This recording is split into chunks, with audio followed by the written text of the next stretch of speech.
Hello and welcome to episode 19 of the All Round Coaching podcast with co-host Melissa. Melissa? Oh my god. I don't know why I said that. I was making it all professional. Well, at least you're not calling me Melanie, which is usually what happens. Yeah. Or you get over here. When I first met Mel, it was Melanie and Melissa.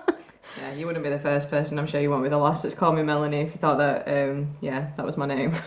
So this episode, we're going to go over a little bit more reality, a bit more life, and just me and Mel in general. Mel's going to kick it off because she's better at this stuff than me, to be honest.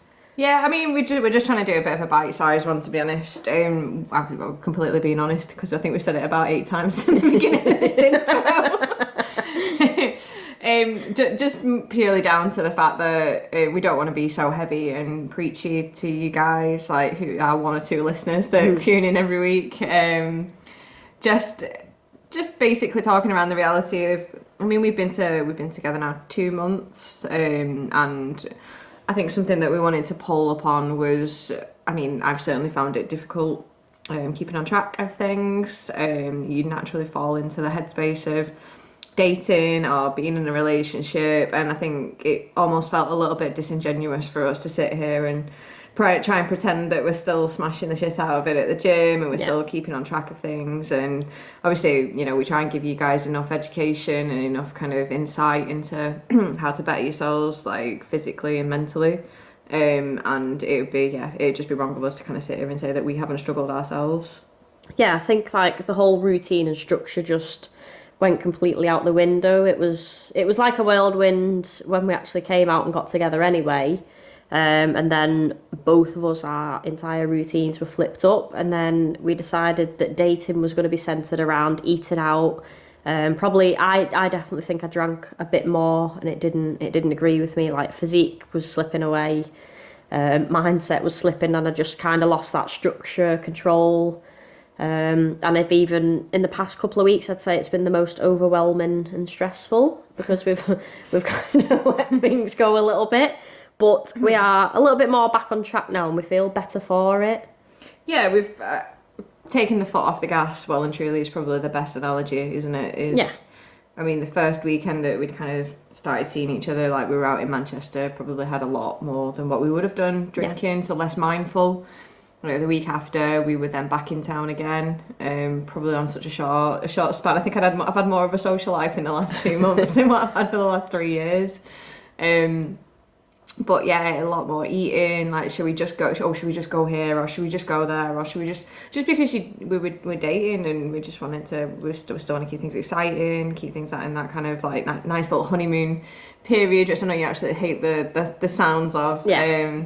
But yeah, naturally, I mean, for me, I'm equally a feeder, and I love food. So, and I think you're the same. So I'm exactly the same, and I do think you can express your love with food, and I enjoy cooking for you, but I also enjoy taking you out, having meals out, and new experiences. But I think over the past couple of weeks, we've realised that it doesn't have to centre around food, and I think it drew my attention to people that try to achieve the goals, and they're doing this every single week. Like, it caught up with us quite quickly, so this is probably where people have maybe fell off and struggled, and that's where it is. It's not being mindful when you go out and you're just kind of free willy-nilly, and that's how we were. Yeah, it's hard because I think we've both had conversations where we're quite career driven, and being single for X amount of years has probably allowed us to kind of throw ourselves into our careers, and now all of a sudden the life side of things has started to tip the scales the other way, and naturally that focus just wavers just a little bit, gets a little bit wobblier. And I mean, we're both quite lucky that we want the same things. We both want to feel good and look good in our bodies, or I certainly do anyway. I'm sure you do as well. Yeah, I know I feel better when I'm a little bit leaner, and it's not to say that a smaller body makes you happier, but I think when I feel better in myself, it has a knock-on effect for everything else. If I feel better, I'm more productive. If I'm more productive, I'm getting things done for the business. Yeah. If the business is growing, then I'm happier, and I think once one domino fell, it was like a little knock-on effect for me.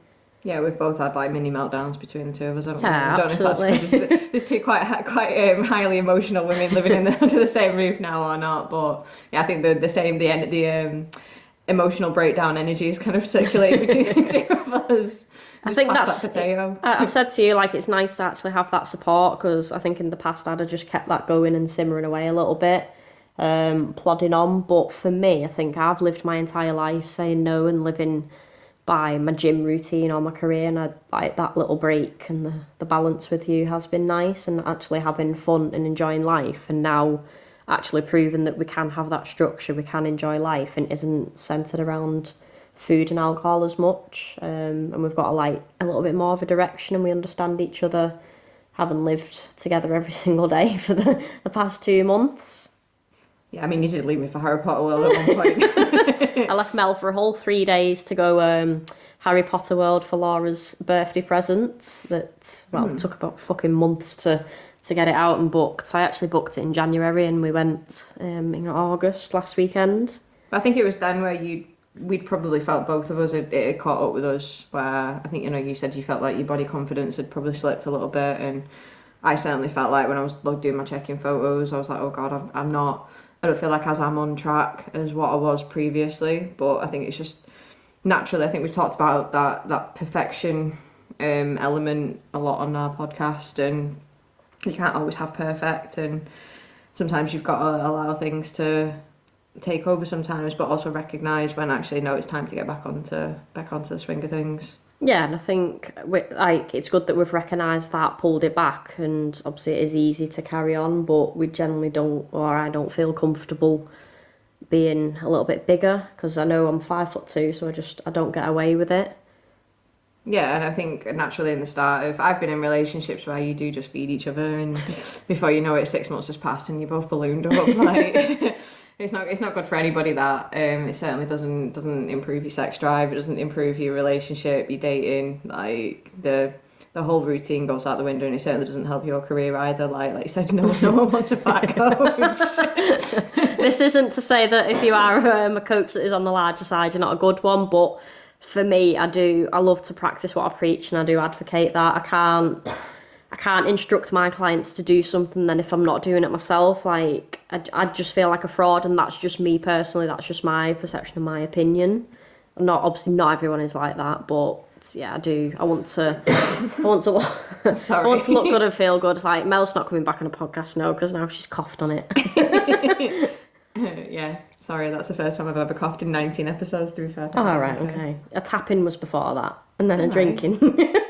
Join this relationship to end after 2 months.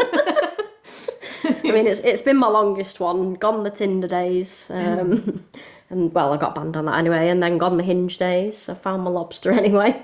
Yeah, we're stuck in the old ball and chain.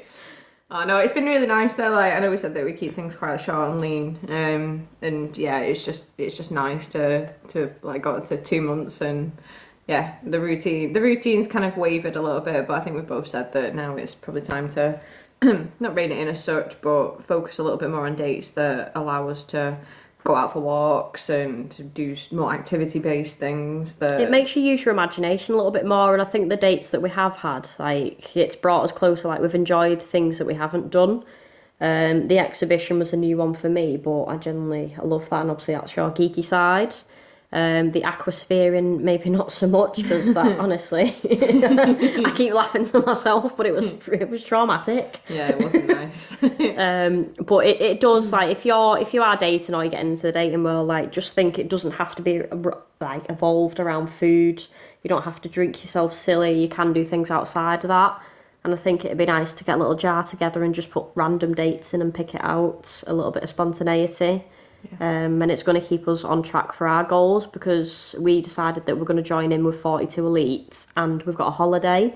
So yes, you can still achieve goals, you can have that life balance, but you can also do things in the meantime, holidays, occasions. It isn't about waiting for that time to, oh, I've got this coming up, so I'm going to let my goals fall. And I think it has been nice to actually get some structure this week, and we've planned our entire week, which I think's helped massively. Like, we both procrastinate like nothing else. And then I think it's funny, because then we just start cuddling each other, and then we say, well, fuck's sake, why aren't we getting anything done? Why are we back in this loop of not getting shit done? But yeah, it's because we're probably in that like cuddly stage, aren't we? So I think we'll forever be that, because I am besotted with you, but we do need to get things done because we both have a career that depends on us. And unfortunately, we're not going to get paid for cuddling each other. Damn it. Well, I don't know. There is OnlyFans if people want to see us cuddle. But no, like, we just wanted to come on today, show you the reality of it isn't perfect, it doesn't have to be, but recognising when you need to change, pull it back, and then obviously getting back into the swing of things for your own goals to help you achieve things. So we will wrap it up here. If anyone has found this useful or they just like our little nuggets, give us a like and a share. If anyone would like to join us on the All Around Coaching team, drop me a message, and the website link is also in the podcast as well. Yeah, see you later. We will see you next week, guys.